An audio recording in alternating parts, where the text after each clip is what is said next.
Vamos de novo a mais uns minutinhos de nada sobre literatura ilustrada. A intenção aqui é só revirar páginas e lembrar uma coisa ou outra que vem na cabeça. A vontade de trazer esse livro hoje é porque eu estou fazendo uma sessão de vídeos sobre os livros que tenho conhecido de Wolf Elbruch, que eu ainda não conhecia. Conhecia de início apenas o Pato, a Morte e a Tulipa, conhecia o da Topeira, que procurava quem fez cocô na sua cabeça, e era isso. E eu descobri um outro mundo de Wolf Elbruch que é maravilhoso de conhecer. Esse aqui é o primeiro livro que ele ilustrou, é o livro que ilustra o conto de James Aggrey, que é um pastor, foi um pastor de Gana, um pastor africano. E o conto é extremamente político, é forte e é bem importante. Não sei se vocês conhecem esse conto, é o conto de uma águia que foi encontrada por um fazendeiro e que a trouxe para a fazenda e colocou junto com seus patos e galinhas. E lá a águia ficou acreditando que era uma galinha. Aqui ele com a águia em cima. Esse é o naturalista. Então é um conto bem importante de conhecer. Eu vi rodando no feed aqui outro dia que Leonard Wolff, no Brasil, ele escreveu esse conto, traduziu, né? Trouxe para o Brasil de tempos em tempos, ele tá aí nos feeds das pessoas. Então essa águia foi trazida por esse fazendeiro que encontrou ali, e aqui já começa toda a apropriação que o Wolff tem do conto, né? Esse aqui é dele, a interpretação dele do conto, a interpretação imagética que ele faz do conto, é uma interferência mesmo. E é a primeira ilustração que ele fez, segundo consta.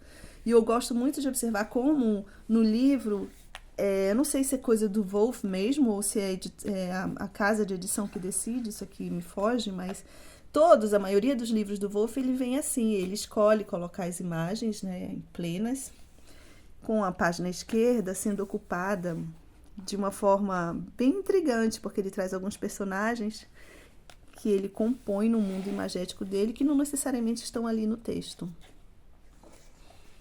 Aqui a águia criada junto com as galinhas, olha aqui a porta da fazenda. E ela acredita que é uma galinha. O fazendeiro diz que a águia se adaptou às galinhas, virou uma galinha. O naturalista chega e diz: não é possível, uma águia é uma águia. Uma águia não é uma galinha. Esse aqui é o naturalista. Aqui uma simetria com esse outro lado aqui do lado esquerdo o texto e os personagens olhando para ele, a galinha e o pato. E olha aqui o pato, muito bacana. E ele diz: não, uma águia é uma águia não é uma galinha. O fazendeiro diz: não, ela já virou águia, já virou galinha. Totalmente adaptada, é galinha. Olha aqui a águia com o maior porte de galinha. E o naturalista insiste: não é possível, não virou galinha não, uma águia é uma águia. Então ele pega a águia, põe nos braços, põe na mão e levanta e diz, pede para que ela voe. Ela não voa, ela volta, ela cai junto com os patos e as galinhas novamente. Aqui do outro lado. Eu acho muito bacana esse jogo de olhada que ele faz, que já tá aqui, né, na capa do livro. A águia não voa, ela volta pro meio das galinhas. O fazendeiro diz: eu avisei. É uma águia que virou galinha, já é uma galinha. Aqui o naturalista, ele não está conformado com isso, não é possível, uma águia é uma águia. Então o naturalista insiste: não, uma águia é uma águia, eu vou fazê-la voar. O cachorro aqui morrendo de rir. As galinhas aqui com o cara tudo desconfiado, eu acho muito bacana. Uma águia é uma águia. Então ele sobe no telhado da casa, põe a galinha mais alto que ele... põe a águia o mais alto que ele pode, diz: voa. Aqui os bichinhos olhando pra cima. Ela voa, mas ela voa lá pra onde tá os patos e as galinhas. E aí o naturalista fica inconformado: não é possível, uma águia é uma águia. E o fazendeiro diz: nessa águia aí é uma galinha, ela já virou galinha. Ele diz: não, uma águia é uma águia. Então ele vai pra casa, né? Aqui o cachorrinho. Aqui o naturalista pensando, vai para casa, dorme, acorda com uma grandiosíssima ideia. Aqui o cachorro.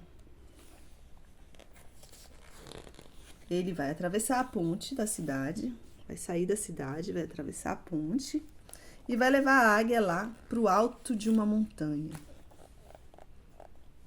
Olha ele levando a águia. E lá a águia vê o sol. Bem do alto ela vê o sol. Assim, os olhos dela meio que se confundem com a luz do sol. E nesse momento, depois que ela vê a luz do sol, ela finalmente toma seu voo. Um pouco desajeitada, assim, nas imagens do Wolff, pesadas, mas vai. E aqui o naturalista dando tchau para ela.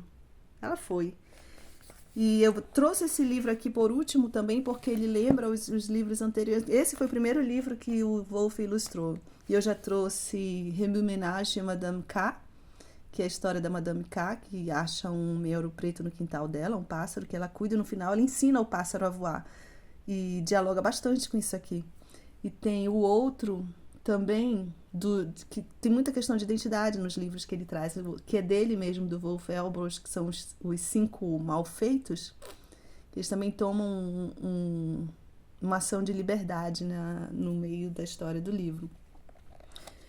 O que eu quero falar mais sobre a ilustração do Wolff, né, que é um pouco do resumo do sermão do pastor, né, falando para o povo africano que foi um povo que foi ensinado a pensar que era uma galinha, mas na verdade são todos águia e que tem que tomar suas liberdades e voar. O que eu quero trazer é uma observação que foi feita por minha filha, e eu já tinha uma outra informação sobre essas ilustrações, mas é ela que me abriu o olho para isso aqui, e que depois eu fui procurar e fez todo sentido. É isso aqui. O que lembra isso aqui?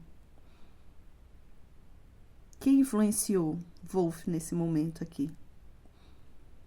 Para mim tá explicitamente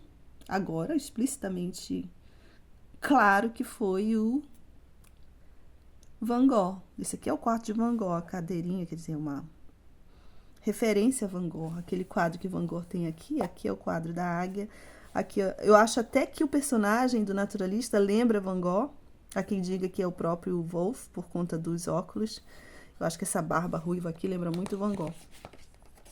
E aqui esses traços que parecem movimentos aqui lembram muito Van Gogh. E depois, quando a gente vem aqui na imagem da ponte, essa é uma imagem que faz referência a um artista japonês, que eu não vou lembrar o nome aqui agora.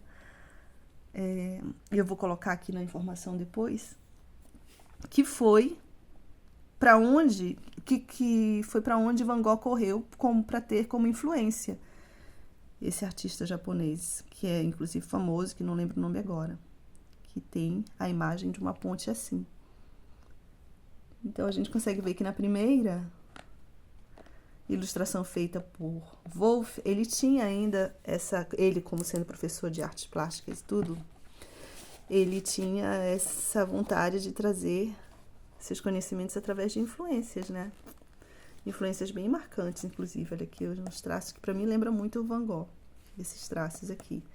Mas a pintura original do pintor de estampas japonesas é diferente. Mas foi o que influenciou Van Gogh. Eu tenho uma pintura, inclusive, de Van Gogh com isso, que eu vou colocar aqui pra gente ver. Bom, é isso. Quase 10 minutos. Vou deixar aqui a imagem final pra gente.